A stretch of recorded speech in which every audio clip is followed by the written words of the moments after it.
welcome to the show! I'm Wolf Bane, your host for today, and we are back playing, well, watching, I guess, or doing? I don't know. Words are difficult. Another Pokemon tier list today. How dare fantastic time, fantastic evening, and fantastic life right now. Everybody, I'm back, I'm here, and I'm ready to talk about some video games. Hey, hope you're having a lovely day and a wonderful, wonderful evening and a wonderful 16th of December. Hey, hope you didn't miss me too much last Monday when I didn't do a tier list because I was busy.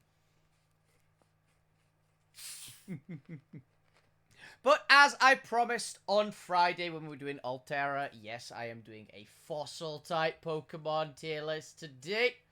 I love fossils. I don't know about anybody else. I actually was trying to find a fossil Pokemon tier list that had all the Paradox Mons on it as well. I thought that would have been kind of fun, right? Because the reason I'm pretty sure they didn't do fossil Pokemon in Scarvi is just due to the fact that it was, like, prehistoric and future, just outright, right?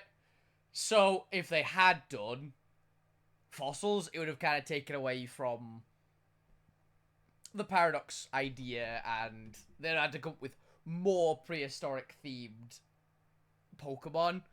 Because, honest, let's face it, all of the past Paradoxes kind of fit into the fossil Pokemon, like, wheelhouse, right?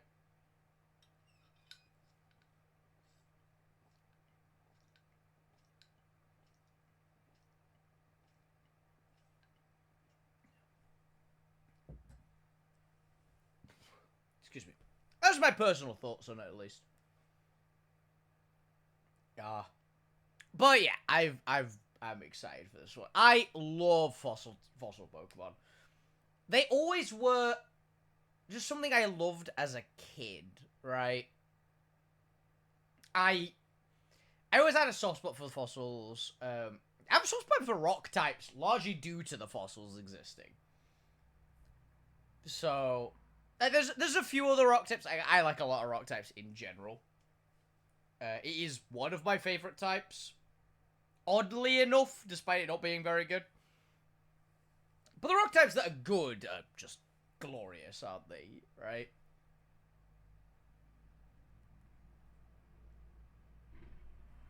So yeah, there is that. And after all, there are some absolute winners on here. But yeah, I'm a huge fan of dinosaurs, prehistoric animals, prehistoric plants, to a degree at least as well. And just natural history in general. I always was a real natural history nerd as a kid. I used to genuinely, not kidding, I used to give guided tours of the dinosaur exhibits of the Natural History Museum in London when I was a kid. Because I used to go to London pretty much every summer for at least like a week or so. Or like that area, because I used to go with friends. We used to go like hang out with friends of my mum's as a like and their kids. It was a great time. And one of the things we always did was we went to London to the Natural History Museum. And I genuinely, as like a 6 to like 9-year-old, like that kind of age group, maybe up to like 10, used to genuinely, or even younger than that possibly, used to generally walk around just explaining to people about the dinosaurs and things, or just what we knew, because I had crazy knowledge. I used to love looking through books and TV shows and all that sort of stuff. I'm not kidding. I used to get significantly more people than I had any right to. I used to have like up to 40 people following me around, listening to just me talk. It was great. I used to genuinely love it, which is goes to the head of like a 6-year-old, right? It was a good time. I used to know my shit as well, genuinely. I've always been a big fan of dinosaurs. My favorite, obviously, is T-Rex. It has been since I was a little kid, and it will be forever. I love it. Even if it wasn't the easy answer, I think I still would love T-Rex most. Like, it exemplifies what I like in animals, just in general. A lot of the animals that I find the most interesting are animals that effectively fill, like, similar roles and have similar, like, function to a Tyrannosaurus. I love them. Everything I find about them makes them more interesting to me, genuinely.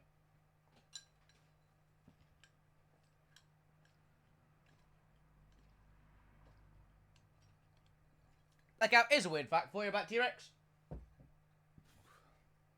T-Rex, Tyrannosaurs in general, but T-Rex I think particularly, had hip bones, which were really, really fascinating, because effectively it made T-Rex able to twist around way better. I think it was something like 50% better than any other theropod type, right? So, like, Spinosaurs, all types of, like, what were they? I've forgotten the name of the type. That's gonna bug me. It's like Carnosaurs.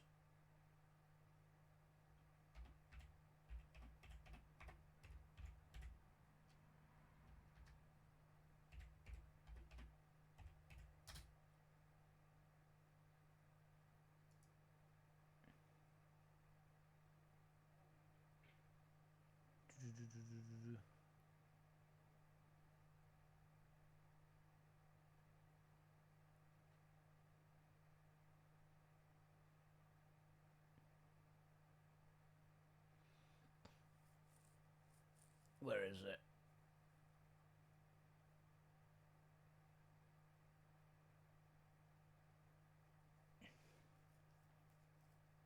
Because it's Tyrannosaurids, and there's the other big one.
But yeah, it's general like Carnosaur type things, basically. So, but yeah, basically T-Rex's hips work differently. So it allowed it to turn pretty much on a dime, considering how huge the thing was. And that makes a lot of sense considering what they used to hunt, right? If your main food is a like 8-ton basically armored rhino of an animal with a triceratops, which probably charges in with those massive horns and the big neck frill. You want to be, if you don't evolve to be able to turn really rapidly, you're gonna get ripped in half by those horns. And you're never gonna get a good bite on anywhere vulnerable because, like, the frill's in the way. So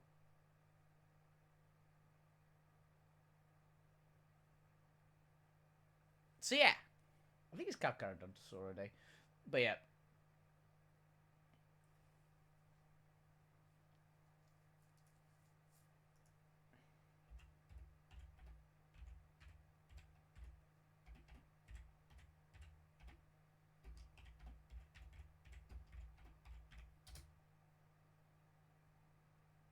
Yeah, Carcharodontosaur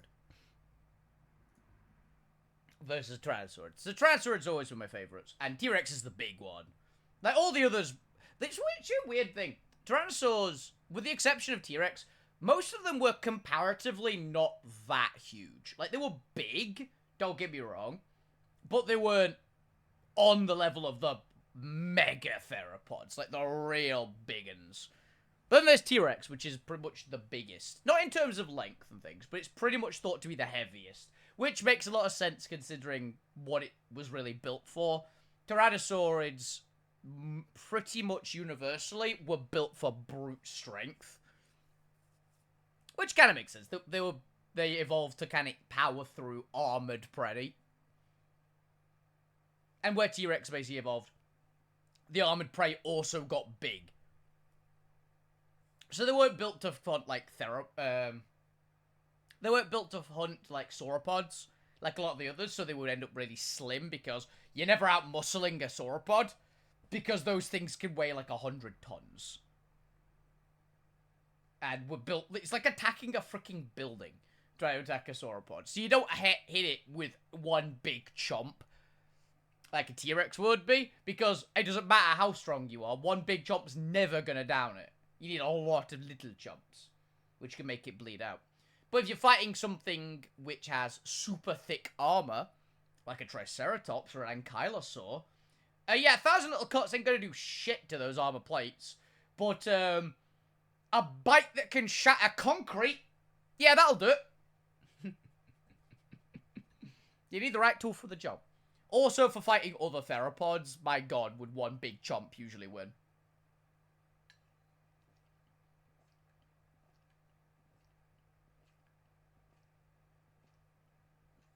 This is how they get really, really successful.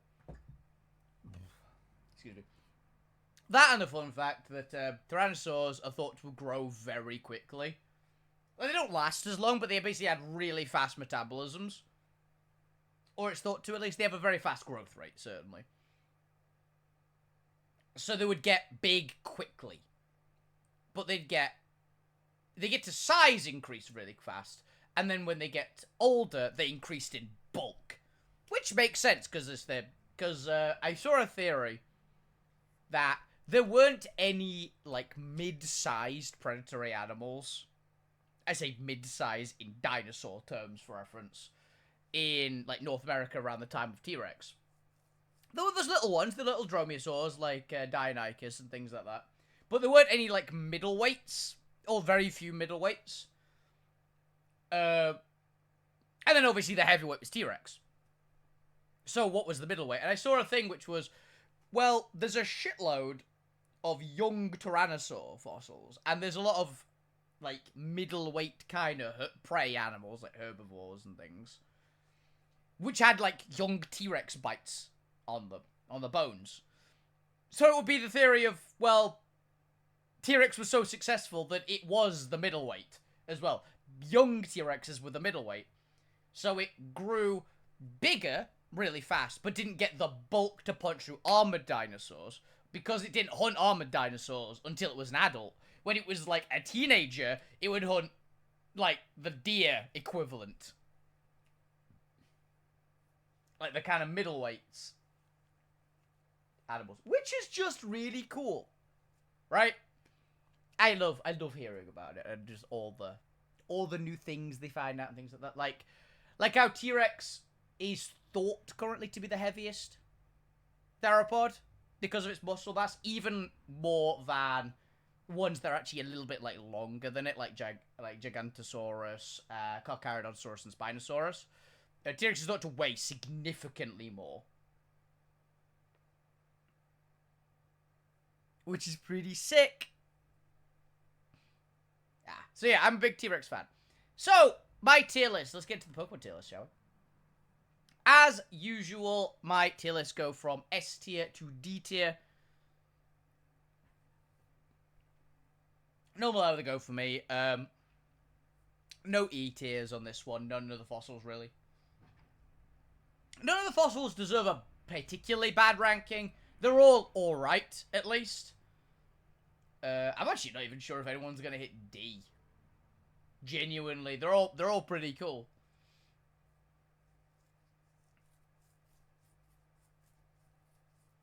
So yeah.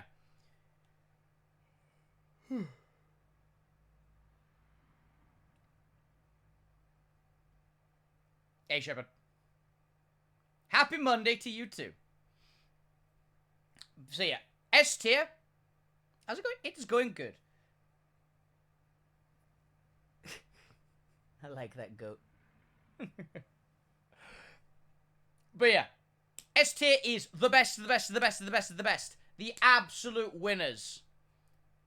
A tier is very, very, very good indeed. Like, still absolutely amazing, just doesn't quite hit the same pinnacle that S tier hits. There's B tier, which is still really good, like a genuinely positive review. But it's not quite in the, oh, I adore these. It's just, this is good. I like this. But these are the other tiers are going to be better. Hey! Always good. Always good to just finish up on a project, right? It's a good feeling. C tier is my average bar. My day, oh, I've been tired. I've been a little ill. So I've mostly been sleeping. I did some work this morning, though, like helping my uncle with the garden and stuff. Because we're actually cleaning out the garden, finally. Like, because it's massively overgrown. So, was doing that in the morning. And then I went and had a nap, and now I'm doing this. And I've got board games with my friends this evening, which is going to be fun. But yeah.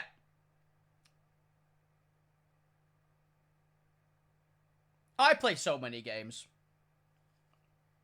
At the moment, I'm playing a lot of Pokemon simply because my PC is needing a replacement.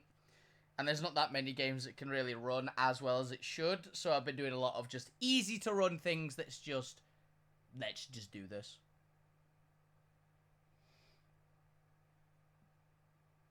Means I'm broke as hell, though. So, painful.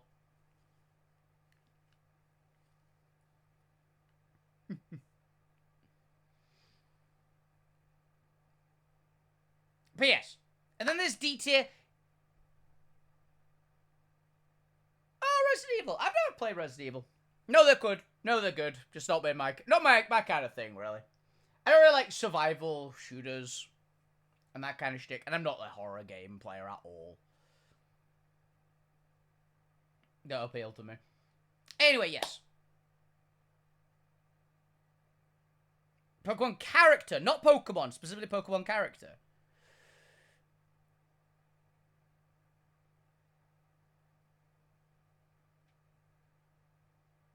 Ooh, Pokemon character.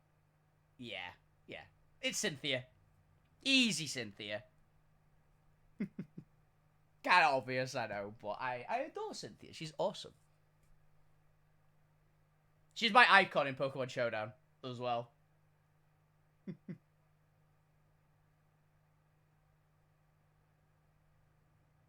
That's the way. I don't count them as characters. They're Pokemon. You gotta go Pokemon character. Cynthia, yeah. Champion Cynthia, Gen 4.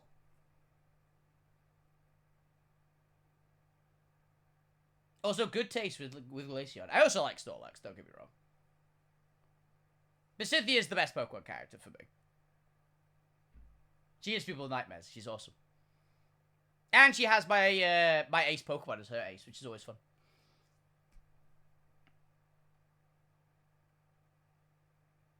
Yeah. But yeah, anyway, let's get started on the tier list. So, first, oh yeah, also, obviously, thank you. Shebadariel, thank you for the follow. It's greatly appreciated. Anyway, yes. Let's start with Lord Helix himself. Omanite. Omanite's good. All the counter fossils are at least pretty decent, right? They're fairly, they're not very good. Though you can definitely make Omastar work. I've not done it myself, but I've seen people really make Omastar work. There's some really weird builds you do with it. The one I saw, which looked pretty fun, was, Shell Smash Meteor Beam. Which is a vibe, right, with Power Herb.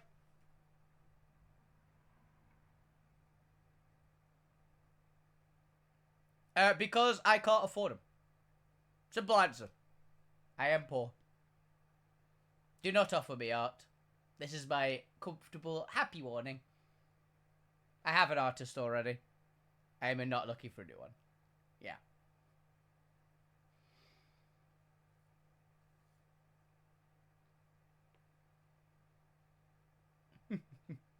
But yeah. Omanite is cool.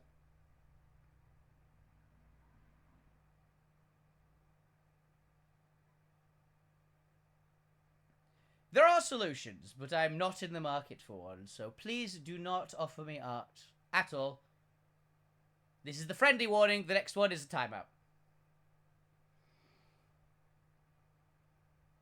If you want to just chat, I'm happy with that, but...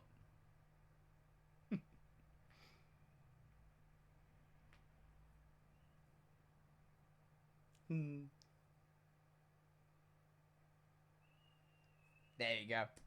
You get it. I've had loads of artists offer me things. It's like, I appreciate it. I'm sure your art is wonderful, but... No.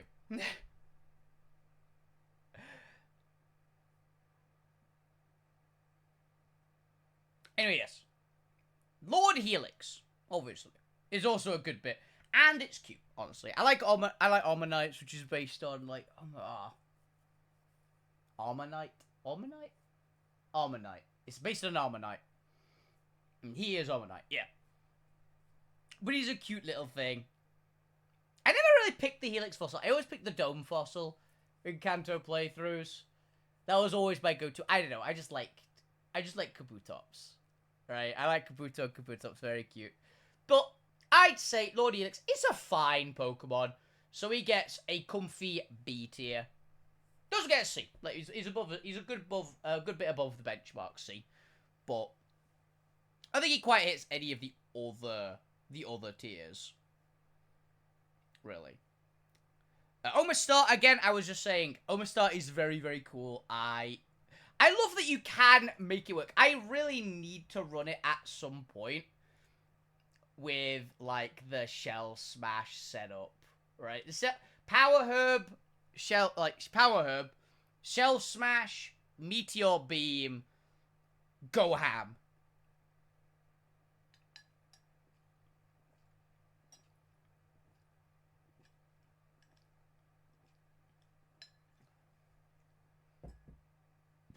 Excuse me.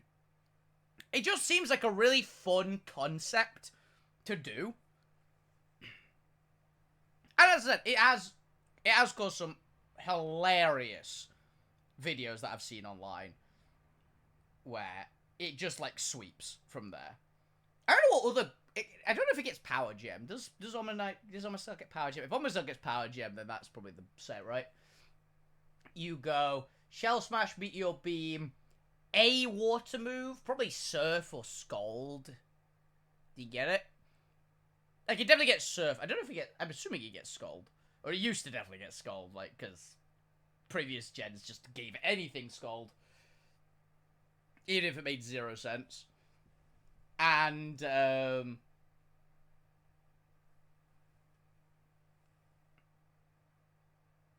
then you get, probably Power Gem for that rock.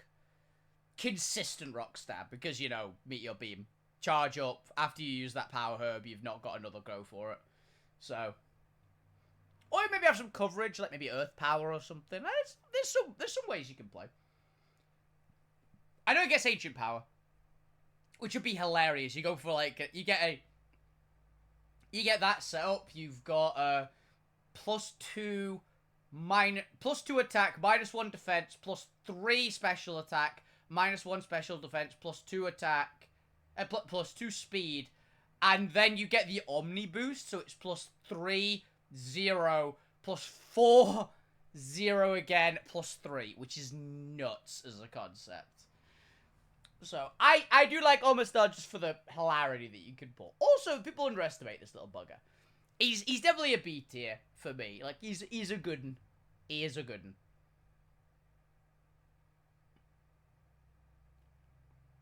But yeah.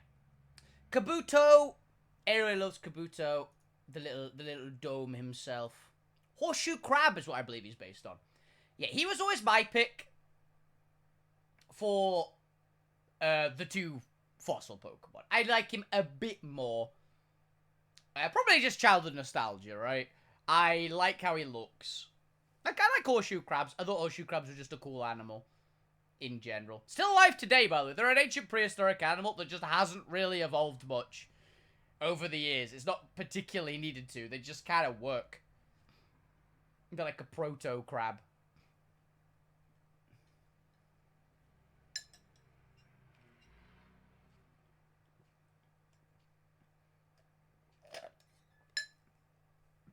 And look at the little pictures and his little glowing red eyes. He's so cute. I don't know. I just always liked him. It also kind of reminds me of the head crabs from Half-Life, which are pretty funny, honestly. So. So I think I'd give little Kabuto a B tier as well, but higher B tier than the previous two. And there's Kabutops. I always just thought that Kabutops looked so sick as a kid, right? It's got like... It's got those big scythe blades on the front. It's got like the shovel, horseshoe again, head. Armored body. I always like weird looking bugs like that as a kid. I thought it was just a really cool mon. I used to be a big fan of like Scyther and Kabutops. I used to put those two in the same kind of category. Although Scyther is significantly better than Kabutops. Let's be entirely fair here. Kabutops is not very good. Annoyingly, it's only really decent on a rain team, which I refuse to play because it's rain. So why the fuck would I play rain team? God, that's awful. It's disgusting playing our rain team.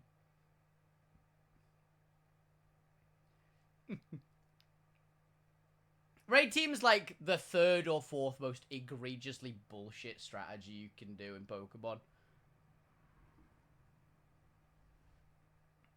Doing the classic Psychic Terrain Expanding Force with like a Sash Deoxys is the worst.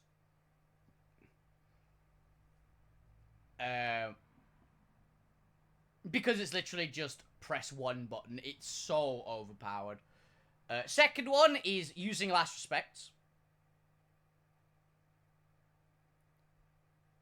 Third one is Trick Room Psychic Terrain. Fourth one is Rain. If you play any of those, you're a bad person. There are other strategies which are also pretty egregious, but that's a major one. Like, at least most of the others for dumb strategies like that at least have something. Or are just, like, completely shut down by, like, specific things. Like, there's the really bullshit, like, Arena Trap Acupressure build. Or, like, Arena Trap, nerf your opponent's Pokemon to bits. And shit like that, and then, like, stack your Pokemon to 1 billion each. Like, there's that kind of utter bullshit. Where you just win. Which is also shite. And you're an awful person if you ever play it.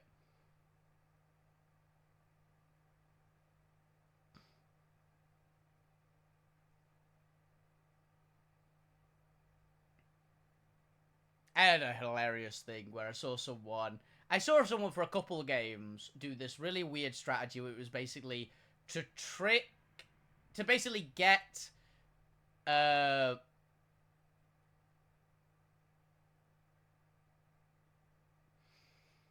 strategy was to get huge power onto a Runagrigus with weakness policy by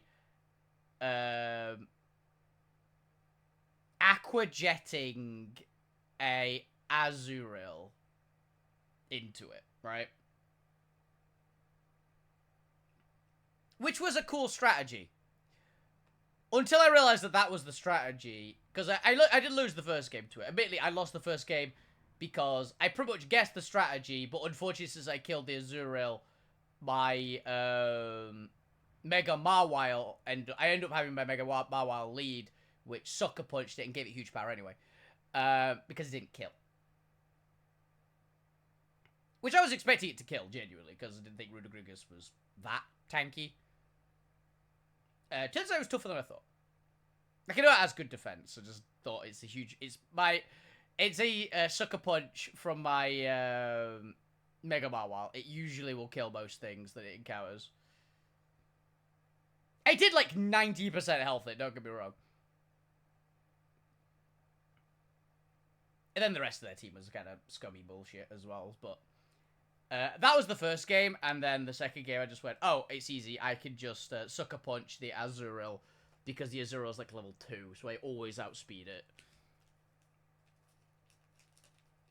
And it just gets wrecked, essentially.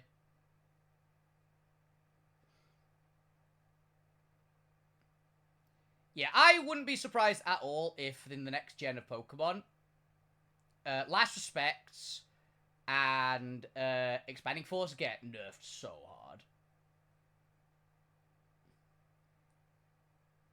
I can imagine Last Respects being put down to like 30 power. Which would still make it an insanely powerful move, don't get me wrong. But nowhere near as broken as the averaging 350 power in a game. With a super fast mon with adaptability, so it's effectively hitting for like... doesn't matter what you've got, if it's not actually immune to it, it's dead. Which is kind of scummy, to be honest. So, please, Pokemon Company, nerf it. The other one needs to be Expanding Force, because Expanding Force gets to be about 300 odd power as well. As an AoE. And if you do that on something like a Deoxys attack, it's called, I don't care what you are, you're dead. And there's no counterplay at all.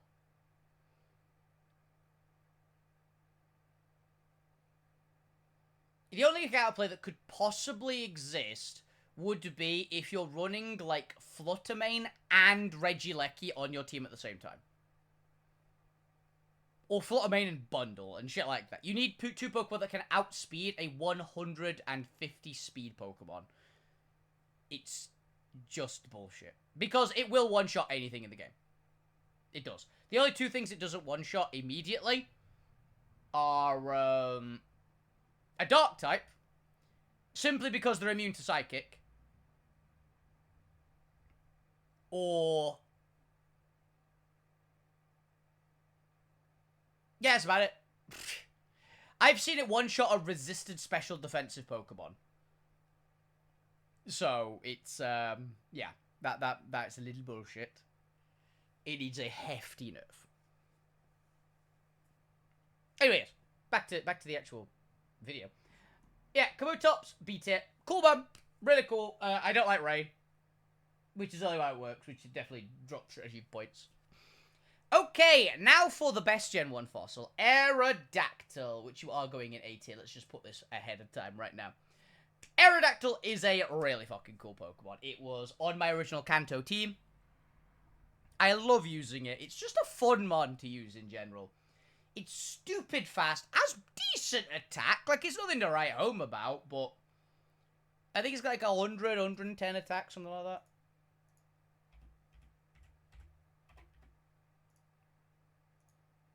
Aerodactyl. 105, yeah. It's got a decent attack, nothing too crazy. Like, nowadays it's quite low, but back in Gen 1, that was actually a hefty attack stat. So he hits pretty hard. He, great typing. Rock Flying is an amazing type. It's one of those ones that Rock goes best with lots of weird typings. Like, it's a really, really good typing with some odd choices. Like, Grass, which usually has got, like, so many weaknesses. It's actually really complemented by Rock, because Rock covers a lot of Grass's weaknesses for, like, fire, poison, and ice. And Grass, hilariously, counters a lot of Rock's weaknesses Most notable one being ground. Oh yeah, and rock also compensates for grass's flying weakness as well. So it's a nice combo. And flying rock kind of has the same kind of shtick. Because flying basically completely negates the ground weakness. And it resists the fighting weakness of rock. And I believe... No, I don't think rock doesn't counter rock, but it does counter ice. So it's no longer... Your flying type is no longer weak to ice. So it's just like... It's a nice type to get onto the list.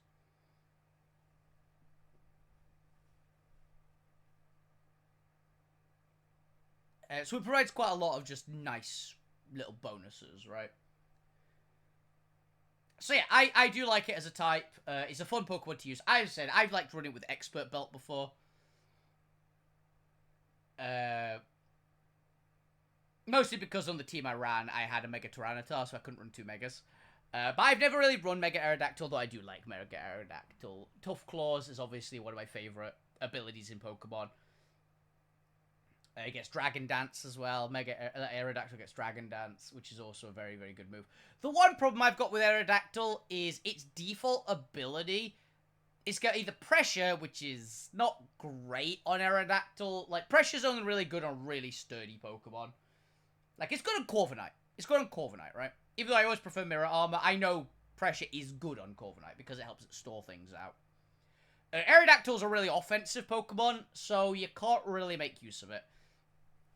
And its other one is Rockhead, which would be great, apart from it doesn't get the 2 moves it really should get for a Rockhead flying rock type. It doesn't get Head Smash from Rock, so it can't make that much use out of it for the crazy high damage move that is. And I don't believe it gets Brave Bird either. For flying, which, like, that's the 2 obvious ones, because it's a rock flying type. They both got big hitting recoil moves that are really, really good. And it's got Rockhead, it's just it can't really make use of it, which is a shame. It gets Double Edge, and you really should run Double Edge with it. Because it's just good. But, yeah. Not really amazing on it. And if you're running it with Expert Belt, you probably don't want... Like, you maybe don't want Double Edge with Expert Belt, because the Expert Belt, you're going for those super effective hits. So I like running, like, loads of coverage moves. What did I think I ran for? I think when I was running Aerodactyl, I ran it with Earthquake, Iron Head, Dual Wing Beat, and Dragon Dance, I think. With an Expert Belt. Max attack, max speed. Just made it really, really fast. Try and get, like, that setup move. Because then the Aerodactyl's, like, speeding everything. It's got, like, 130, I want to say, speed. Yeah, 130 speed. Very, very quick. Yeah, I do like it. And then there's Mega Aerodactyl. What can I say? I've not particularly used it, but I love it. I think its design is worse, I will say, than regular Aerodactyl. But how it works, it slaps on how much it works. So I'll put it just behind Aerodactyl in A-tier, but it's still getting an A-tier. I do really like the mon. It's a cool mon.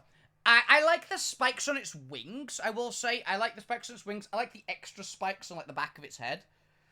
I don't like the chin spike. That is the big, like, detractor for me with Mega Aerodactyl. I've never been a fan of the goatee.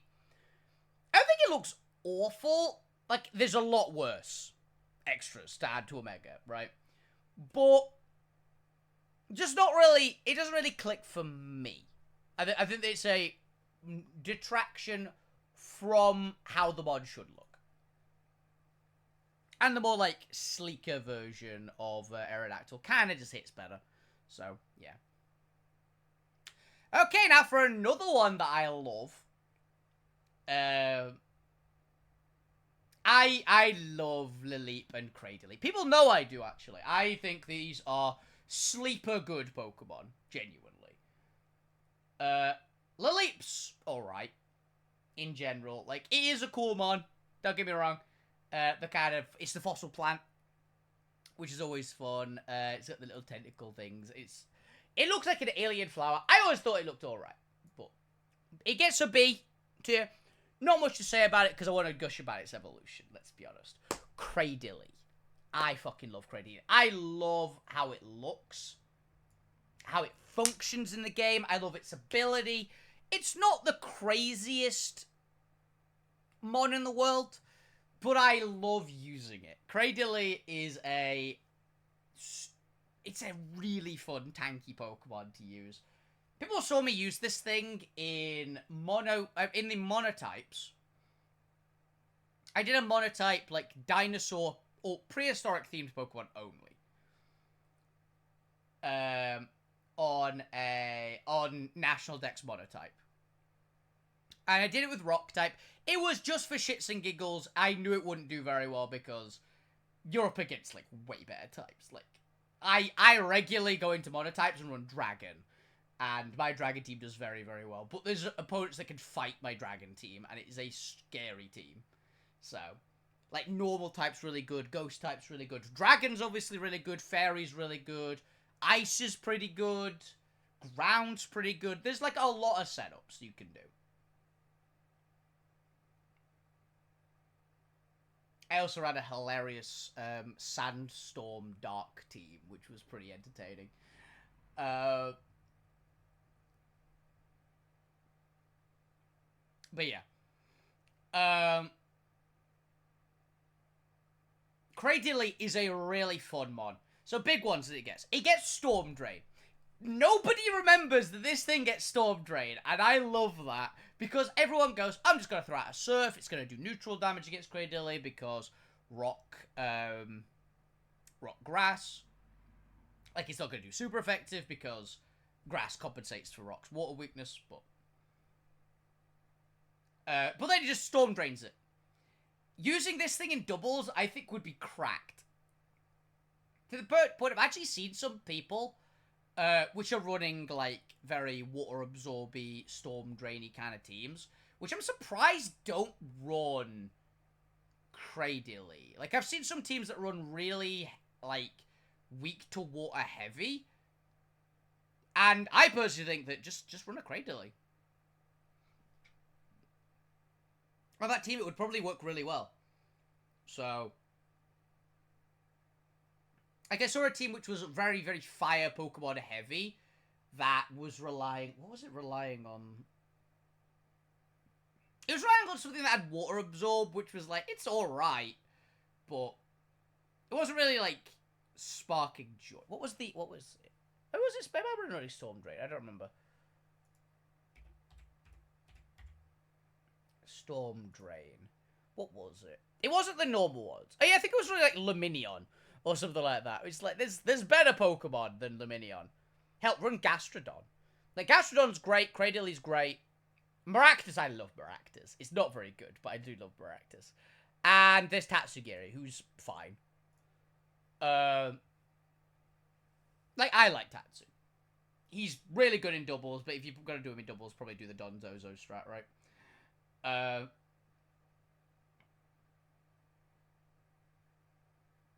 So, yeah. Anyway, yeah. Cradily is glorious because it just does a lot that you don't expect it to do. And it's a pain in the ass to deal with because it's not got many weaknesses. I think it's got 2 weaknesses. I think it's Steel and Fighting, right? I think it's only weak to Steel and Fighting. Oh, no, I actually didn't realize that, I thought Rock resisted Ice. I always forget about that. Also, apparently Rock doesn't resist Bug, but I thought it did. It's got 4 weaknesses. Fighting, which is common. Steel, which is common because fairies. Ice, which is common because dragons. Bug is common because U-turn, but you've got to run Cradily tanky, so it's never going to die to a U-turn. Outside of, like, maybe to a low kicks or something. There's not that many physical bug types that are going to run it. Maybe a Scizor, actually. I could see a Scizor doing it. But you do see a lot of Scizor in that decks. Yeah, mostly Mega Scizor, honestly. Mega Scizor's good. But you tend to see it doing things like Sword Stance. And honestly, if you're going to do it with Scizor, Scizor just hard counts Cradily outright. So, you've got bigger problems in that particular matchup than getting, like, U-turned by a Mega Scizor. If you get hit at all by a Mega Scizor, you're probably dying. Particularly to a freaking Bullet Punch. Stab Technician boosted Bullet Punch from, like, the 150 attack Mega Scizor. Yeah, that's gonna do a lot of work. But yeah, I do really love Cradily, and it's a sleeper good one. Would love for it to get a Mega. Don't think it's going to, but I would kind of love to see it get a Mega. There are Pokemon on this list that deserve a Mega more, though. Okay, Anorith. I do like Anorith. Mostly because of what Anorith is based on, right? Anorith is based on the OG, or at least one of the OG Apex Predators in the Earth's history, right? Anorith is based on, if anyone watched the old show Walking with Monsters, a lot of that show was wrong, it turns out, but parts of it were true. And one of the parts that was true was Anomalocaris existed. And that was the OG one. It's like this tusked, not quite a crustacean, but like crustacean-esque creature. Like proto-crustacean. Which I thought was a cool as hell animal. They're like about, I think they were about that long, or something like that. They were huge for the era where they were in. They were like a foot long or something like that. So like, there. About right.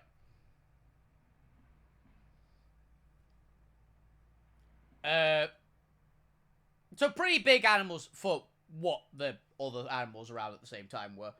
And I always thought Anorith looked kind of cute. However, I like this one more as a kid than I do now. It's a bit weird for me nowadays. Like, it's alright. They did some weirdness with it, but I'm gonna give Anorith a respectable B tier, but below Helix and shit like that. It's fine, and it is quite cool, but it doesn't quite hit that. It definitely doesn't hit an A tier or anything like that. It's okay. It's a solid okay mon.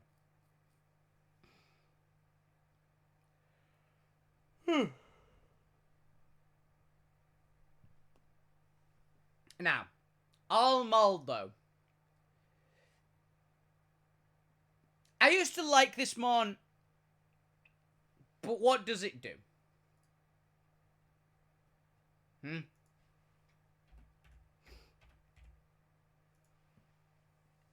What exactly does Almaldo do that's positive? I think it's got an okay attack stat.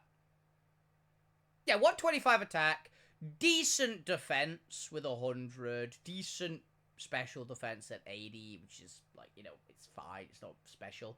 75 hit points, a little low, but fine.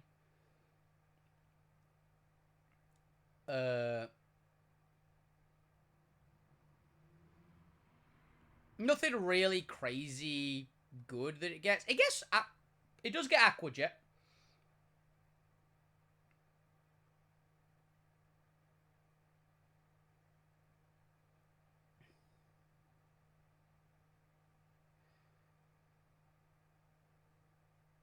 Gets Rapid Spin. It gets Knock Off. It gets some good moves. The problem is, I guess Stealth Rock and Sword Stance and stuff. It gets some good moves. Yeah, it does get good moves, but there's way better bonds.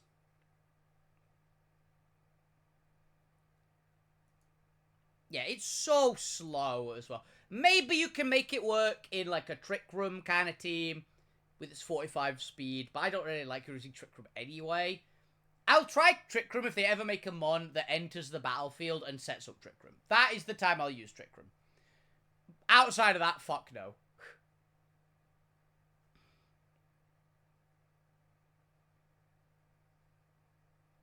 Right? If they ever make a mod that enters... that sets up Trick Room on the battlefield entry, yeah, sure, I'll use Trick Room. But I'm a very lazy one. I don't like running moves like Sunny Day or Rain Dance or Sandstorm, things like that. I just don't like running those type of moves. I don't mind running... I love running ability mons with those kind of moves, though. Same with the Electric Terrain and things. You won't ever catch me running Electric Terrain, the move. But see me running a move that can set it up automatically, in addition to whatever it does. Like, if they ever make a move which is like, do a Thunderbolt and set up Electric Terrain, that kind of shit. Yeah, I'd give that a shot, probably. And obviously I love using, like, the Tapus, which set up terrain automatically. Rillaboom is fine. I do like Indeedee Female, I will say. I do like running Indeedee Female, so I don't... As I've said before, I don't think that Psychic Terrain itself is the problem. I think Expanding Force is the problem. I think that Psychic Terrain is a cool idea. It's a way to get around priority spamming teams, which is pretty fun. Even though I do like to run some priority. Like, I'm a huge fan. People know I'm a huge fan of running very tanky, slow Pokemon with priority moves. Like, I love running Baxcalibur, Mega Mawile, King Gambit, Raging Bolt, that kind of stuff. I do love using those type of mons, so... I fully admit that, yes, it is. It's a good counter to me, but I like that it exists, right? It's a type of thing that should exist. It's just that Expanding Force is too powerful by a factor of about 10.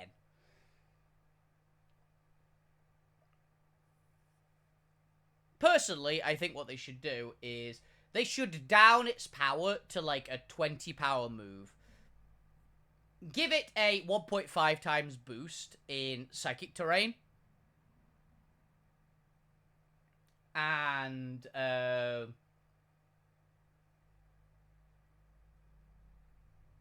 then turn into an AoE in Psychic Terrain. Because what it would do then would be a 20 plus stab. This is 50% on top, so it's 30.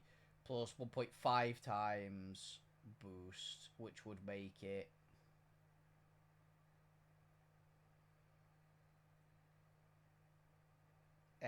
what's it called?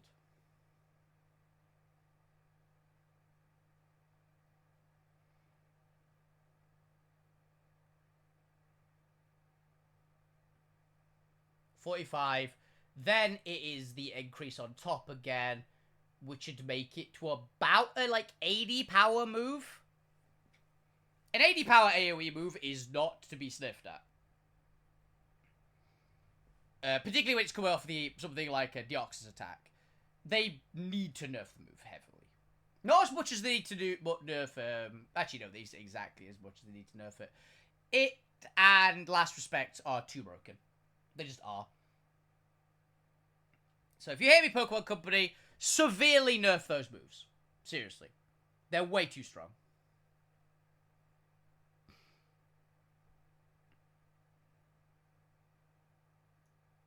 And yeah. On Moldo, you're getting C tier. You're just there. You are a Pokemon that exists. I can't really give it a good spot. Okay, Cranidos. Cranidos, the little Pachycephalosaurus. It's fine. First actual dinosaur on this list, which is important.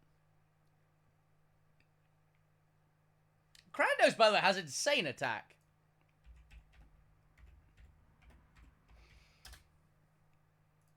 Imagine this thing's actually quite good in a little cup. Yeah. This little bastard has 125 attack. 125. It's got a higher attack than Tyrantrum. Just so you know. This little shit, it has a higher attack than a lot of mods that are absolute powerhouses. It's got so much attack. Higher attack than Granbull. Granbull's got a respectable attack stat. Dragapult, higher attack than that. Just to give some examples of what this little shit out damages. Now, that being said, it's got a base stat total of 350 and 125 of that is in its attack. So you know everything else sucks. But yeah. It is a bit. It is a bit.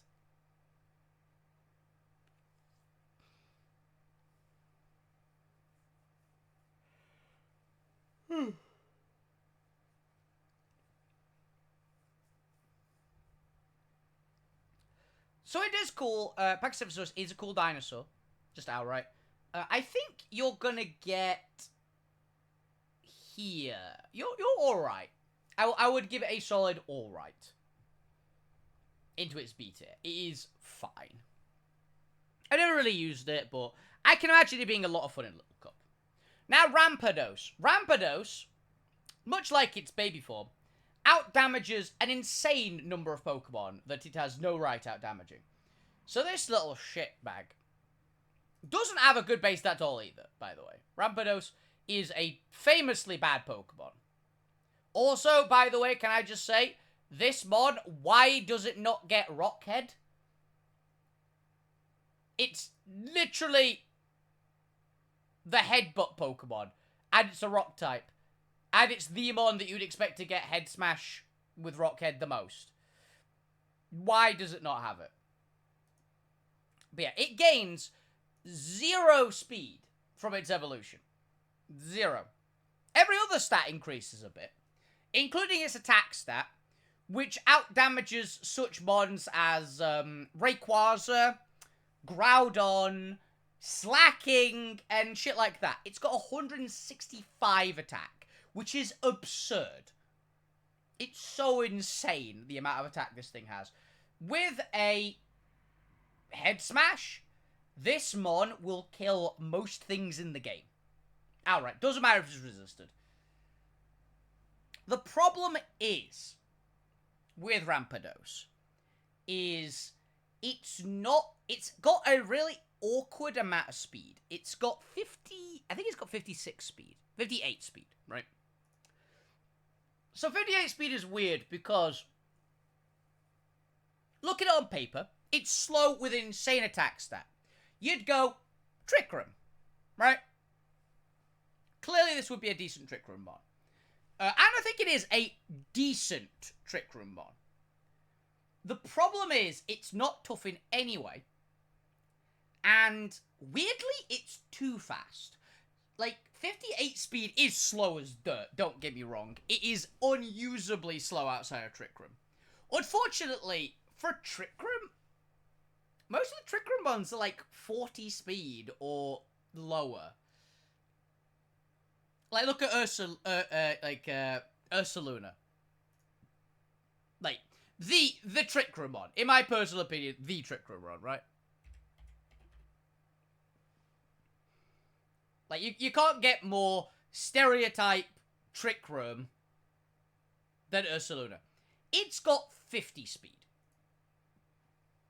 Which means it outspeeds Rampardos in a Trick Room. And it's got Guts, which is an even better ability than Sheer Force. In certain circumstances, at least. And, yeah, it kind of is, right? Ursaluna's great. We all love Ursaluna. I am a huge Ursaluna fan. But,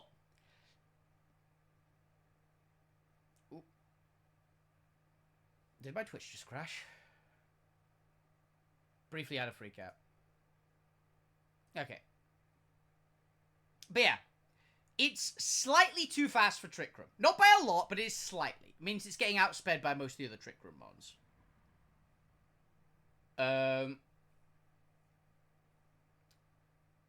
And also, in addition to that, it's weird. It doesn't have anything crazy. It just has damage. That's literally it. It's got a lot of damage, but it's not outside of Trick Room. It's just too slow. It's at the awkward stage of speed. It's just barely in the awkward stage of speed, but it is in the awkward stage of speed.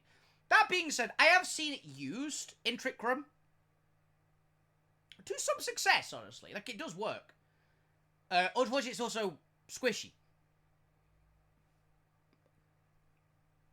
Like, Rock type is ironically, a horrible defensive type.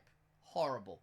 That you can make it work with defense. There are some defensive rock types which are very good. Garganical is the big boy, right? Garganical, famously the good defensive rock type. But you can get some... Cradley's a pretty good mod. And things like that. You have to get mons that compensate for rock types' poor durability with good other things. Like rock bug is also a good defensive type. And stuff like that. You need types that don't have the same weaknesses as rock, which there are a few types which do it very well. Rock bug, rock bug is a big one. Rock grass is another good one. Rock flying is another good one. Yeah, it's some weird typings. I think rock fighting's okay as well. Not crazy. But what rock is really good at is offense. Rock is a phenomenal offensive type. So, to make the best use of it, you need offensive mods. Rampardos is an offensive mod, but it's kind of bad at being an offensive mod. But I do like its design. I've always liked Rampardos' design. I will give it A tier, but it's a low A tier. It's barely squeaking into A tier. But I will give it its props. It looks cool. I've never been a huge I will use this mod, though. I've thought about it, but I've gone not quite there. Okay, Shieldon. I'm going to be honest. I always thought Shieldon looked a bit weird. Shieldon specifically. Bastiodon, we'll get to Bastiodon. But Shieldon, I never really liked your design. It's alright, but it's nothing crazy. So, I'll put the tiny baby Triceratops here. The Protoceratops. If you will. Oh, I need to sneeze.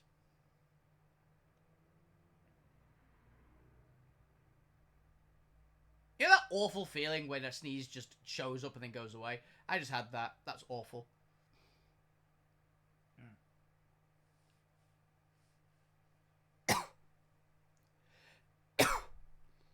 Yeah, not fun. Bastiodon, though, actually, no, I've just realized it. I'm putting Rampardos. I'm putting Rampardos down here. I'll put it next to Cranidos. Yeah. It dropped a lot. I'm remembering this, like, it's just not fun to use because it just dies. Bastiodon, though, I like Bastiodon. Admittedly, I like Bastiodon because of Gen 9. Because they finally gave it body pressed. Oh, which it should have had to begin with. It's actually quite a good mod now. Bastiodon used to be famously bad. It was hysterically bad. Rock Steel is a garbage type. Right, let's get that right out of the way. Rock Steel looks, on like, first thought, Rock Steel sounds like a good combo. And now, one of my favorite Pokemon is the Rock Steel type, Aggron. I love Aggron. And I basically went, Bastiodon's just worse Aggron. Which it was. It kind of still is, to be honest, but... it's got special defense, at least, which Aggron doesn't. But, yeah. Bastiodon, not good.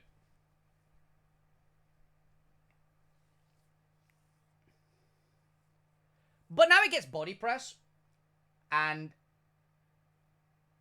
weirdly enough, the soundproof is actually kind of cracked. This mod is surprisingly formidable in,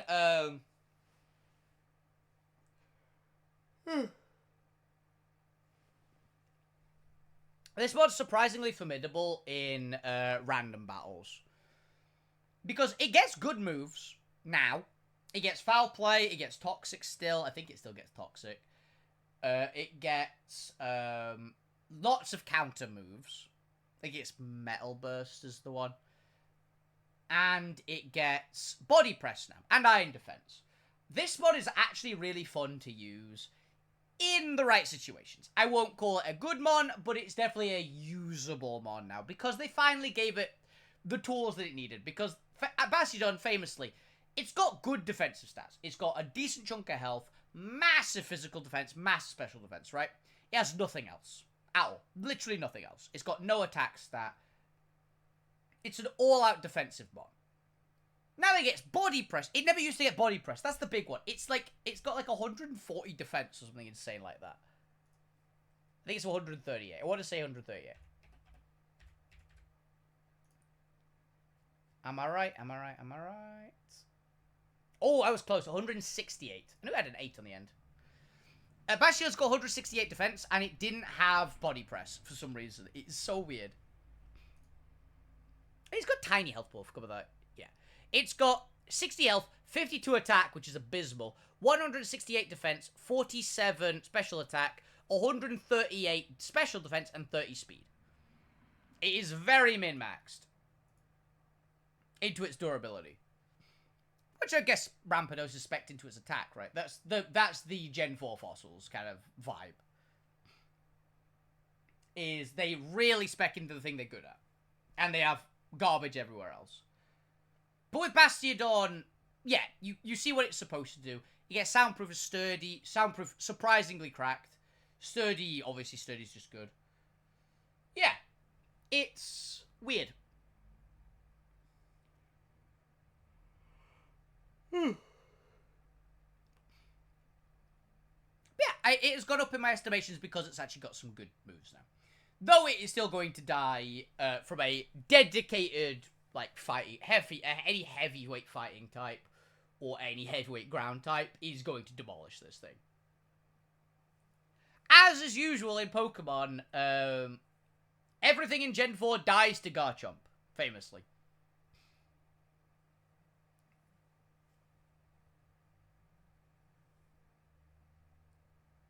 Okay, next up.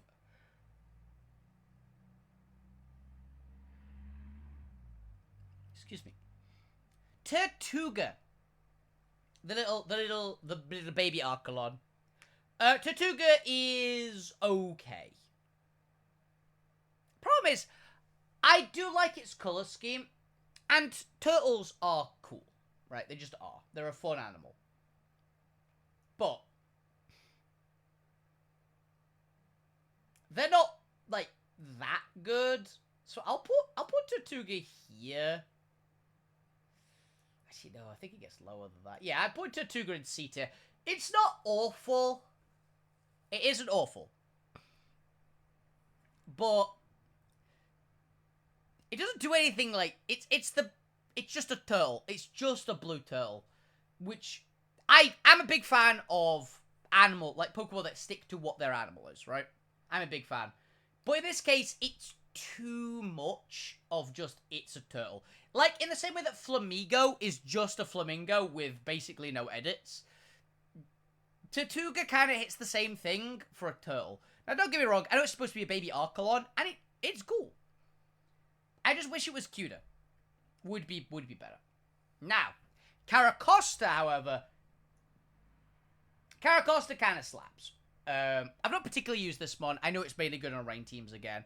But I know it gets Strong Jaw, Shell Armor. I know it gets Swift Swim, which is the one you'd use. But I personally think that Caracosta is kind of cool. I like the big chunky look for it. They also tried something genuinely interesting with Gen 5's fossils, to me. Like, Caracosta is, once again, another water rock type, so it just dies to grass. So it's not great. But they tried something with it, and it kind of works. I really like it as a turtle Pokemon. As an Archelon, it's kind of sick. I do really like it. It's got a good design, big and bulky. I like this, like, huge, like, flipper arms as well, like, weeding out. It looks like he's about to choke slam something. which is kind of cool. Now, for an interesting one of probably famously the most interesting fossil Pokemon.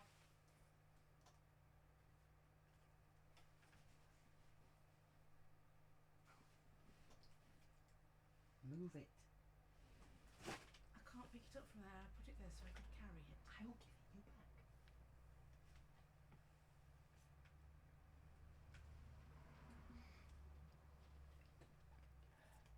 Yeah. Archean. So, Archean and Archeops have bullshitly good stats, right? I'll look up Archean.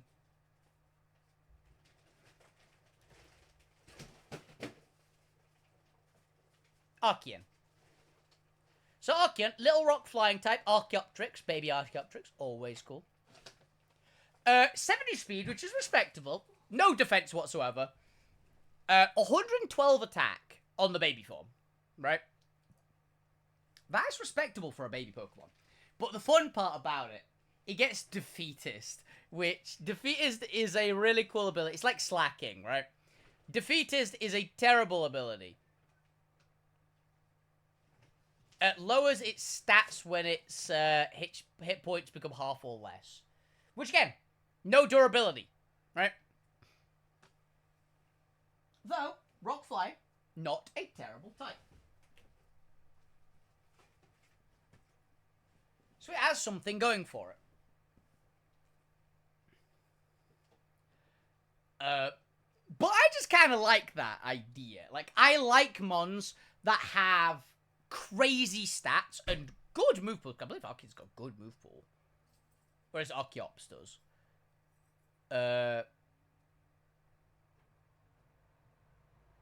Yeah, it gets like Dragon Claw, which is fine. Rock Slide, which is good. Crunch, which I always like having Crunch. Gets Tailwind. Rock Blast, Acrobatics, Earthquake. Stone Edge, which is always cool. Gets Head Smash. You'd never take Head Smash on this thing, but he does get it.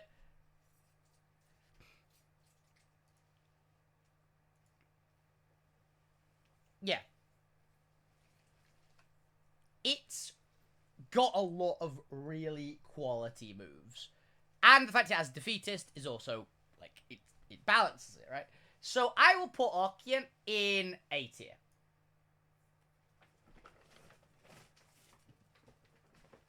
It's also very cute. And now we get to Archeops. The adult form. Which is crazy good stats. It's got 567 base stat total, which is higher than, like, Entei and shit like that. It's getting... It's around the... It's 3 points less than the basic Paradox Pokemon stat lines. Right?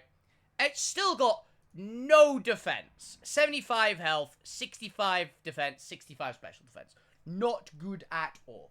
However, it has 140 attack, which is higher than Garchomp, and higher than Salamence and Metagross as well. The only pseudo it's not higher than is Baxcalibur.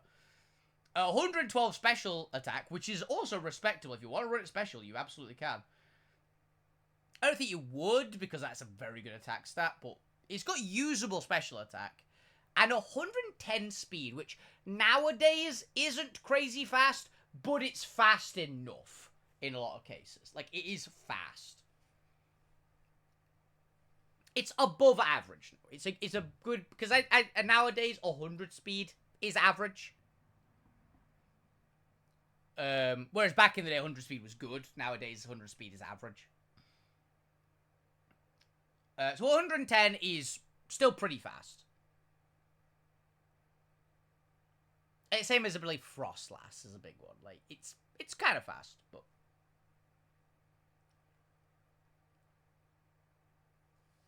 But you're not really going, oh, this one is... This one is awful. Because it's got 110 speed. But yeah, also, the fact that it barely stays in the air, like it's violently flapping its wings to stay airborne is very endearing. Here's like a freight train. I believe it's on a champion team. It's one of the, I believe, 3 fossil Pokemon that's on a champion team.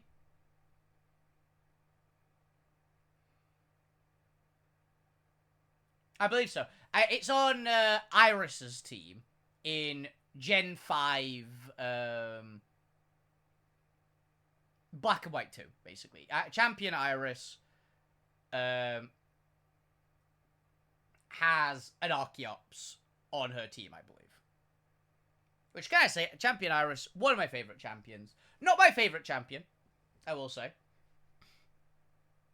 But it's still a really, really cool champion. My favourite's obviously Cynthia, who Iris is a very respectable, like, option, right? I don't think anyone really has a problem with it. Particularly since she's, like, shown to grow into becoming a champion. Like, she's the dragon gym leader that goes on and becomes the champion, which is always just endearing because she's quite young in the game. So it's like, oh, nice. I also believe she's got a big point in the anime. I'm pretty sure.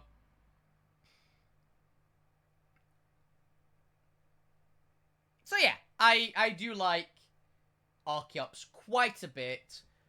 So Archeops, I do prefer Aerodactyl, I will say. I prefer Cradily, to be honest, as well, but I do really like Archeops. Archeops is pretty sick. Now, you might notice something very conspicuous about the fossils. There's nothing in S tier yet. Because the fossil Pokemon, I do like every fossil Pokemon, at least to a degree. As I said, there's no D tiers, right? Or at least not yet. But I will say, certain fossils are just cooler than others. And it still amazes me to this day that it took them 6 generations to make actual big dinosaurs. Like, Bastiodon and Rampardos, yes, they're dinosaurs. But, let's face it, neither one's particularly good, right? Bastiodon is now good, and it's a okay attempt at a Triceratops. Or a Ceratopsian in general. I would have preferred an actual more dedicated Ceratopsian. But we'll take what we can get. Technically, there is one now with Gouging Fire. Which, yeah, it's one of the reasons I wanted to put the Paradoxes on here, because they're kind of fossils, right? They're sort of. They're always themed the same. And Rampardos is fine. Pachycephalosaurus. There's a few people I know whose favourite dinosaur is Pachycephalosaurus. But I've said for years that Gen 6 has the best fossils. Also, Gen 6 has 2 fossil Pokemon on their Champions team, which I always find very fun. Kalos has a lot of really cool Pokemon in general. And Champion Diantha, loads of people give Diantha a lot of shit. I think Diantha's pretty cool. She's kind of weak for a champion. She's nothing crazy. But, I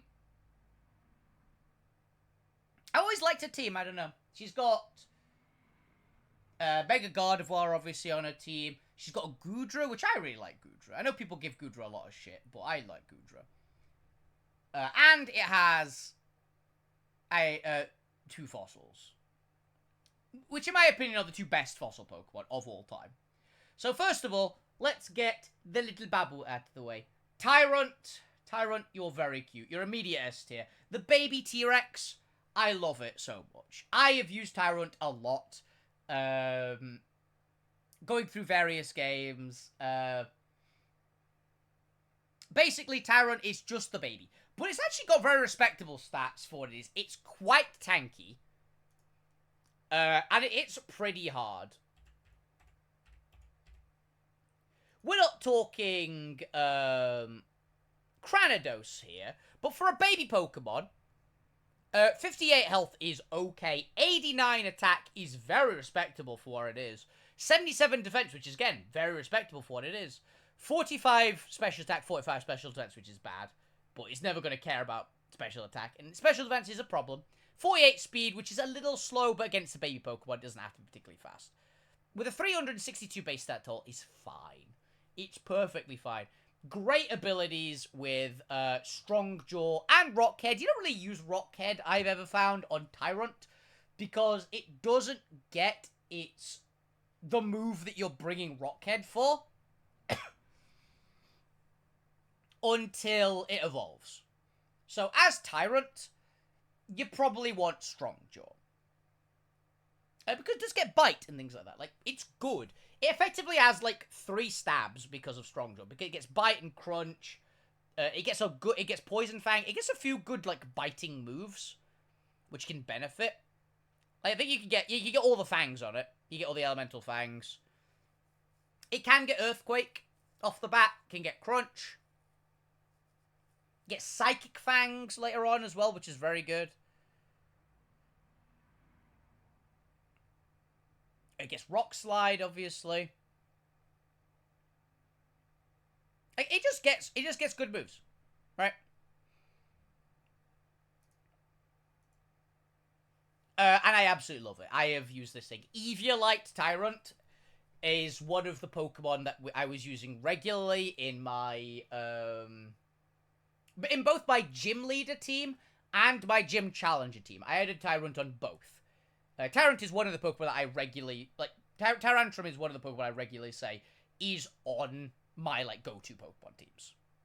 If I were to put just a team together that was like, this is just my Pokemon team, which goes me as a person, as a Pokemon trainer, what would I go through the world with? And a Tyrantrum would be on that team, right?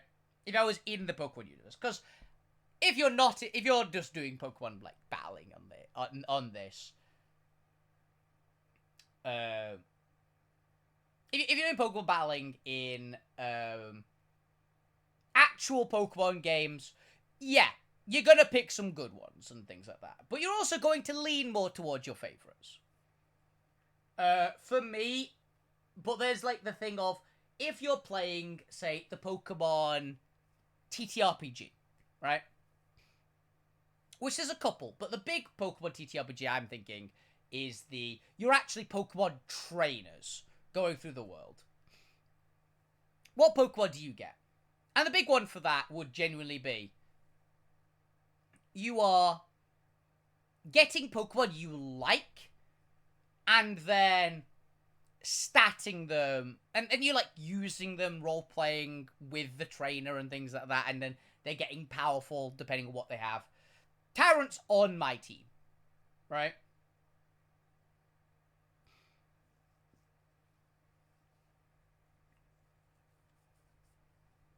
Yeah, that would be one of my Pokemon. Wouldn't be my starter. My starter is Gibble.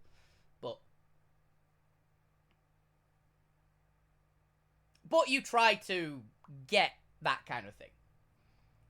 And, yeah, it's just, I have a soft spot for it. And then we get to one of my top 10 Pokemon. My favorite fossil, easily, and it's not close. Tyrantrum. One of my votes for a perfectly designed Pokemon. So, Tyrantrum. The Despot Pokemon. An absolute monster of a Pokemon. The Rock Dragon type fossil. The king of the fossil Pokemon. And one of the Pokemon I say very regularly is underestimated. So, big obvious weakness, right? Like, Tyrantrum, it does one thing, and one thing only. That one thing only is, it is a better Rampardos. It doesn't have the attack stat of Rampardos, but it actually has durability. And a bit of speed. Like, it's not fast, it's still pretty slow. But it's fast enough. And unlike Rampardos, as long as you're not taking a special hit, it's gonna eat it. It can eat a physical hit. It can comfortably eat a physical, like, super effective hit, actually. So, Tyrantrum has 82 health, 121 attack, which is very respectable. It's got, like, a pseudo-legendary class attack stat. A little bit lower than, like, the dedicated crazy ones. Like, it's lower than the ones that are dedicated to attack of the pseudo-legendaries, so... You're not... It's lower attack than Garchomp, lower attack than Metagross, lower attack than Salamence, lower attack than, obviously, Excalibur and all that kind of stuff. But, it's got higher attack than Dragapult, higher attack than Goodra, and that kind of thing. Like, it's a respectable mon for its attack stat, considering it's not a pseudo. 119 physical defense as well, though. With 82 health and 119 physical defense, this thing can eat a hit. It can definitely eat a physical hit quite comfortably. And, as I said, people really underestimate this Pokemon. You don't use Tyrantrum for anything fancy. And I will say once again, 69, nice, special attack. Very bad score, but you don't care, you've got 121 attack. You do not care about that special attack. 59 special defense, that's its weakness. It cannot take a special hit at all. I've actually had a build in mind, because it doesn't get Head Smash until later levels. So I actually had the idea. Yeah, it gets Head Smash at 66. I actually had the idea in the Gym Leader tournament. I was going to Assault Vest my Tyrantrum and use it just as a kind of bruiser in like the gym leagues and things like that. Because I think it would actually do quite well. Because in the Gym Leader leagues, we basically level up the Pokemon appropriately. We get access to a few TMs, but we don't get access to a ton. So... And we have to get we're only allowed Pokemon moves that we are the appropriate level for if it learns them by level up. Otherwise, we have to buy a TM for them, which is always a bit rough. But with Tyrantrum, it's got a fantastic moveset. Tyrantrum has an amazing moveset. And it gets Head Smash late, so putting it in, like, bruisery stats early, not a bad call. And it's got 71 speed, which, again, it's kind of slow. It's kind of at the awkward middle stage for speed that it's not crazy useful. But because of what it does, its speed stat is fine. You don't need it to be crazy fast. It's going to get outsped by a lot of things. But again, people underestimate it. And you don't need it to do that much work. It needs, like, 1 or 2 hits. That's all it needs. It doesn't need to... It doesn't need to sweep your entire opponent's team. All it needs to do is be fast enough. And let me tell you, for what it does, 71 speed is more than fast enough. You always make this thing jolly, by the way. Never don't make it jolly. It doesn't need the extra attack. Its attack is fine. And the big thing is because of its abilities. Tyrantrum gets, once again, Strong Jump. Perfectly respectable ability. Basically gives all its bite moves stab, for all intents and purposes. Really good on Crunch, let me tell you. Really good on Crunch. And Poison Fang. And again, it gets all the elemental fangs. It's a good mon. There still needs to be a dragon bite move.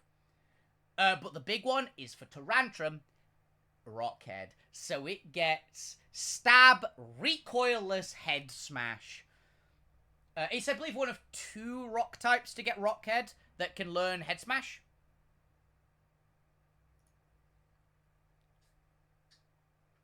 Oh yeah, Golem might, but Golem's garbage. Can Golem learn Head Smash? Probably.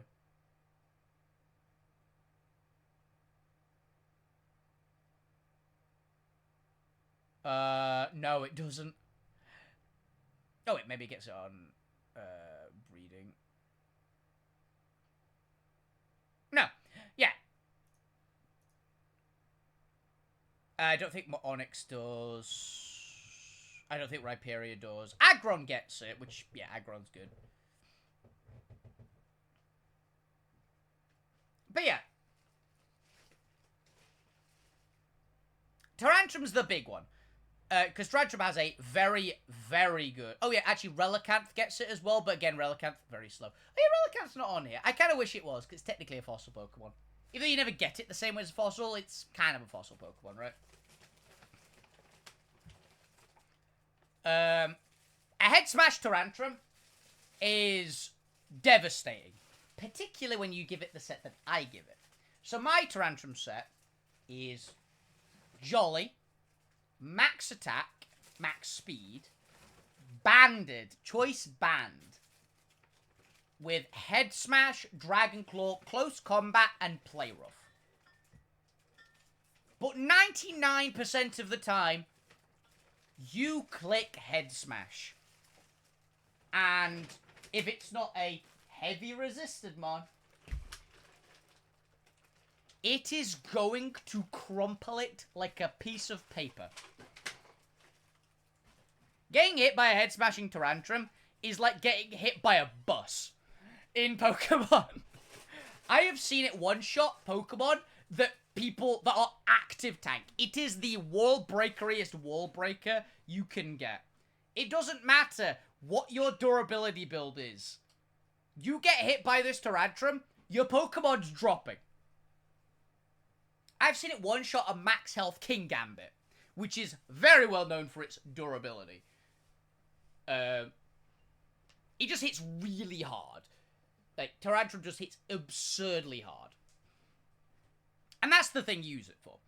And that alone has gained it its spot. Like, it's a good mod. I think it's RU to this day in that dex. Which is fine, right? It's not going to get to, like, the crazy rounds. I know it's like RU or UU. And considering, like, the competition it's in, yeah, it's fine to be in RUUU. RUUU is a respectable spot. I genuinely wanted to get a Mega, though.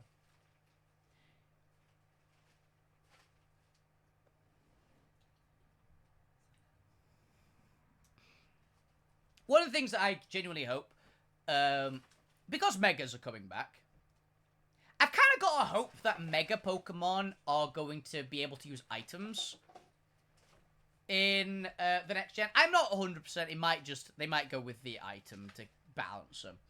But because Mega Rayquaza exists, there's always a chance that they figured out a way to make it you don't need to hold the item anymore to Mega Evolve.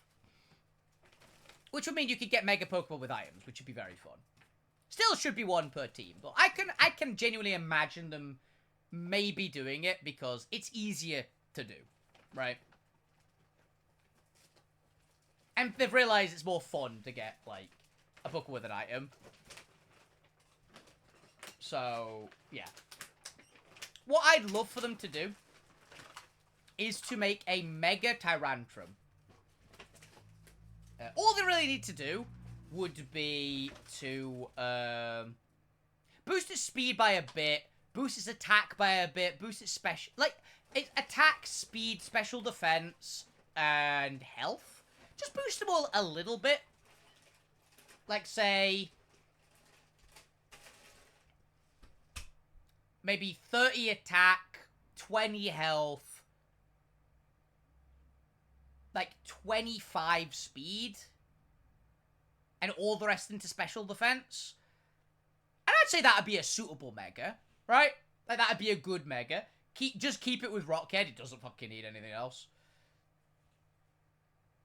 I think that would be a great mod. Genuinely. I think that would be a fun little mod. I really want the Kalos Fossils to get Megas. That's the big one. Because, again, both Kalos Fossils are great. Now to Amora. I love Amora a lot. Oh, yeah, Tyrantrum, obviously, yeah, my favorite. Easy S tier, but top spot. I love it. My favorite fossil Pokemon. And, God, it's one of my favorite Pokemon of all time. But, yeah, Amora is great. I love Amora. It's so cute. It's Littlefoot. It's always Littlefoot. It's really cute little... Oh, it's so good. It's really bad. I will outright say Amora and Aurorus are not particularly good. And 100% just due to the typings. I will say, because they changed Hail to Snow, I've actually noticed this one being picked quite a bit more. I don't think it's godly, but I think it might be the second best Snow setter in Pokemon, which is funny. A Bulbasaur, you just suck. Let's be honest.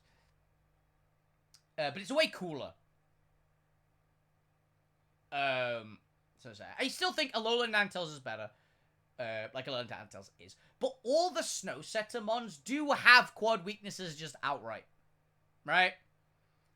And Rock Ice is a bad type for something that's kind of defensive, like Aurorus. But it's not the worst. And Refrigerate's really fun with it as well. It's not good. You should always take it with the Snow Setting move. But it's a cool mod, and I do have a soft spot for it. Outside of big theropods, sauropods are probably my second favorite classification of dinosaur. They're just big, right? Anyone knows me, I like giant monsters. I'm a huge fan of big animals in general. I do like them. I like carnivores more, but I do have a soft spot for sauropods. And yeah, I generally think Amora and Aurorus, both are easy S tiers, by the way. Absolute, amazingly fun Pokemon, and I do love them a lot. There's something special about them, right? And at some point, I will do a Dino team in a game. Like a true dinosaur team. There needs to be a few more Pokemon, and they need to add a couple more. But a proper dinosaur team specifically. Like, not a prehistorically themed one, or a, like, can put Aggron and Tyranitar and things on this team. No, I want to do a proper dinosaur only. Even if it's a playthrough of a game, right? I want to do a dinosaur only run. Which, at the moment, there's just not enough. Because there's the fusion fossils, which are Gen 8's ones, which are going next. But at the moment, for actual dinosaurs, there's 4. There is, because Archaeopteryx technically a bird. It's like the evolution past dinosaur. I count it as just a bit further.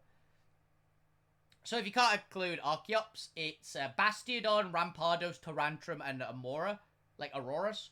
I need a team of 6 at least, right? But I would love to do that. I would love to do a dinosaur-only run.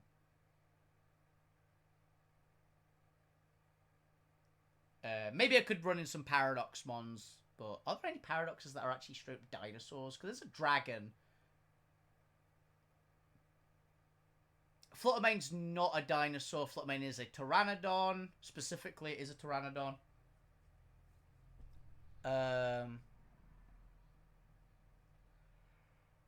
But it's a plant dino. It's kind of dinosaur-y. Great Tusk is weirdly half dinosaur, half mammoth. It's an odd one. It's very reptilian for an elephant. It's kind of halfway there. I still consider it a mammal, right? And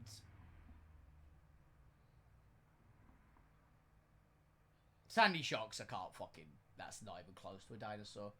Yeah, there's no real dinosaurs outside of legendaries because, yeah, obviously, Koraidon is very explicitly a dinosaur. But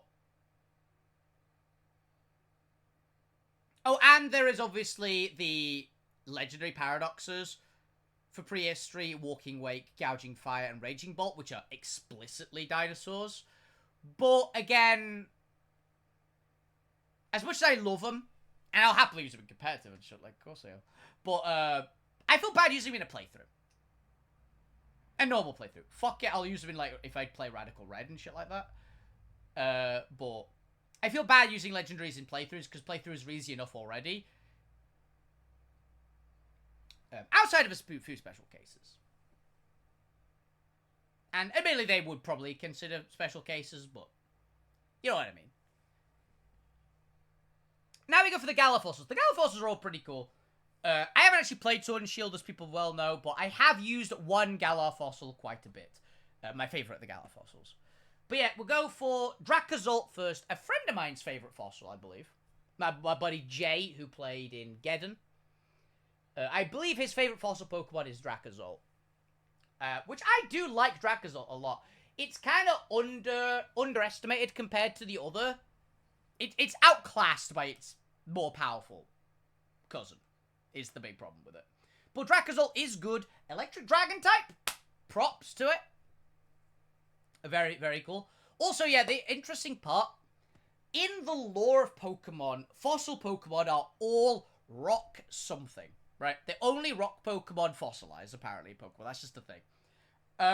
Meaning that the other halves of the fossil Pokemon, because each of the Galar fossils is not a rock type, it is a two normal types like fused together because it's two different Pokemon stuck together.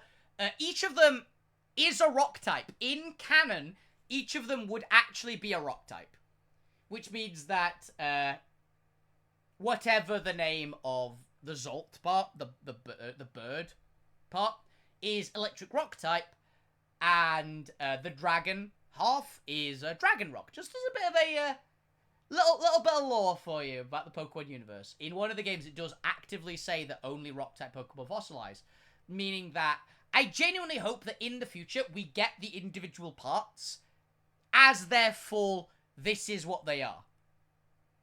Right? Even if they retcon it and make it different, I would love it if they, like, did a bit of a callback to, oh yeah, only rock-type Pokemon fossilize.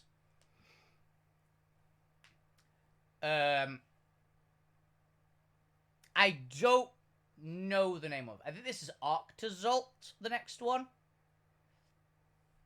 The fish fused with the bird. It's fine. I've seen this thing run a bit, but I don't really... It's a bit weird, okay? It's not terrible. I'll put it in B tier. Because it's kind of cool, right? It's like a weird frozen penguin. I think it's pretty funny looking. But I do gotta go, I can see people liking this.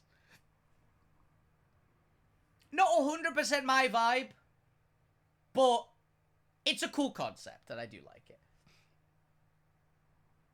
Now for my favourite of the Galar fossils, the only one I've ever used a significant amount, the broken as shit Dracovish.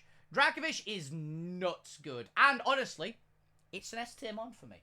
I like Dracovish a lot. I have run it a few ways. I like running it Choice Scarf with Strong Jaw. I'm gonna be honest. I know you're supposed to run it with, like, Sandstream or whatever the fuck it is. The one that gives it, speed boost. Sand Rush. It gets Sand Rush. I think it gets Sand Rush. It gets Water Absorb, Sand Rush, and Strong Jaw. I like running it Strong Jaw with a Choice Scarf, personally. But nowadays, I think it's only really run on Sandstorm teams, so it can outspeed things, and I think you still give it a Choice Scarf. To make sure it really outspeeds things, because Fish's Rend is bullshit good. But I do like it. I actually like its design. I really do hope we see the individual parts of this. I think that the Dougcleosteus looking fish part would be a cool mon. And honestly, I think it doesn't look that bad. It looks like a freak mutation, obviously. But I also like the reference. That's a big bit of why I like the Galar fossils, is I understand the reference. It's a really common thing for paleontologists to just fuck up and put different bones together, going, oh, this must be part of the same skeleton. And then years later go, actually, it's really not, is it? Apparently it was really common in big predators, because obviously they'd eaten something. Particularly T-Rexes. But it was also really common in sauropods and things that live in herds. Because it's like, oh, this is just a different dinosaur. But it's definitely a sauropod, right? It's like, actually, it's quite a bit different. Oh, wait a minute. I think that was Brontosaur was the reason. It was just a different species of Apatosaurus, but they thought it was just a young Apatosaurus. No, actually not. Brontosaurus was its own thing. And then Arctovish. I have never been a huge fan of Arctovish. It's my least favourite of the Galar fossils. It just doesn't really... It just doesn't really click in the same kind of way. Right. Like, I know what they were going for. It's my least favourite of them. Oh, you know what? Actually, no. I put it in the top of C tier. It's not bad. But I'm indifferent towards it. It is my least favourite fossil.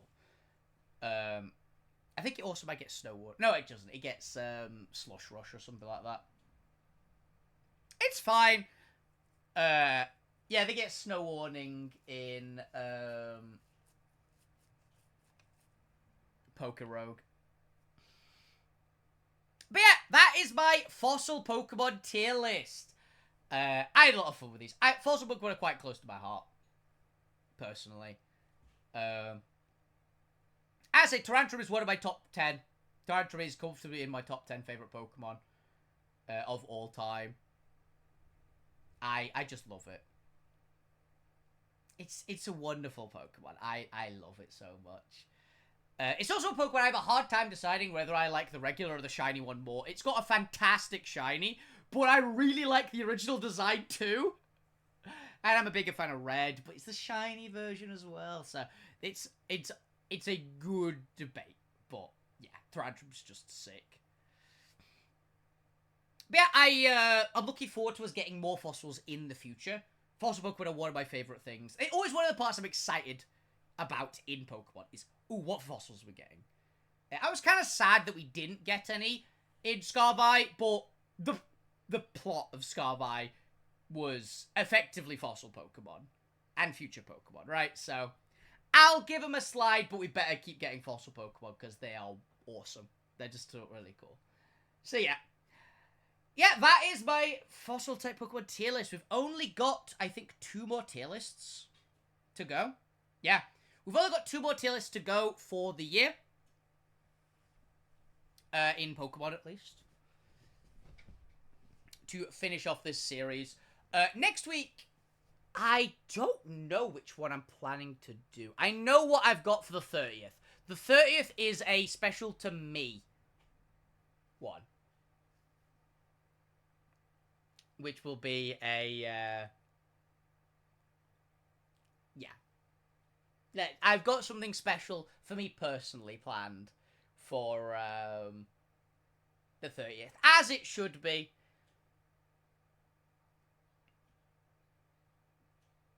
But yeah, I'm not sure what I'll do next week. I might try and find... I've got an idea. I'll try and find... there's 2 things I'm debating between for next week. I'll either try and find a... If I can find a tier list that has all the Paradox Pokemon and all the Ultra Beasts, I'll do that. But I don't think I'll be able to. So... if I can't find that list... I might do regional forms tier list. Like, get all the regional forms. Because there's a lot of regional forms, they're all really cool. So, between those 2 is what I'm thinking. And hell, that one will technically be outdated by, like, probably next year. Because, yeah, or the year after. Whenever Legend ZA comes out, it's going to have some regional forms, we know that. But yeah, that's all we got time for today. So I hope you guys enjoyed the show. Have a fantastic evening, every single one of you. Keep playing video games, keep being awesome, you guys. All the best on Twitch.